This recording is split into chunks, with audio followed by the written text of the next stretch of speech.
সুবহানাল্লাহ, আলহামদুলিল্লাহ, লা ইলাহা ইল্লাল্লাহ, আল্লাহু আকবার। পড়েন সুবহানাল্লাহ, আলহামদুলিল্লাহ, লা ইলাহা ইল্লাল্লাহ, আল্লাহু আকবার। এই চারটা জিকির হচ্ছে শ্রেষ্ঠ জিকির। শ্রেষ্ঠ তো শ্রেষ্ঠই তো পাইছেন, আর এদিক ওদিক তাকান কেন? পড়েন ইচ্ছা মতো। এই চারটা জিকির একসাথে মিলিয়েও পড়া যায়, আলাদা করেও পড়া যায়। আবার বিশ্বনবী বললেন, মিজানের পাল্লা ভারী করতে চাও, ফাআম্মা মান সাকুলাত মাওয়াজিনুহু ফাহুয়া ফি আইশাতির রাদিয়া। মিজানের পাল্লা যারা ভারী করতে চাও তারা দুইটা জিকির করবা, সুবহানাল্লাহি ওয়া বিহামদিহি, সুবহানাল্লাহিল আযীম। এই দুইটা শব্দ কালিমাতান হাবিবাতান ইলার রহমান, আল্লাহর কাছে খুব প্রিয়। সাকিলাতানি ফিল লিসান, এই জিহ্বার মধ্যে এই শব্দ দুইটা উচ্চারণে খুব সহজ, খুব পাতলা।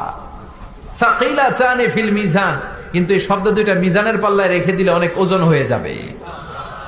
সুবহানাল্লাহি বিহামদিহি, সুবহানাল্লাহিল আযীম। পড়তে রাজি আছেন তো? প্রত্যেক ফরজ সালাতের পর আয়াতুল কুরসি পড়বেন। কি পড়বেন? মুখস্থ আছে না? এটা পড়ে ফু দিলে কোন জিন পড়ি, ব্ল্যাক ম্যাজিক কোনো কিছু আপনারা ধরতে পারবে না।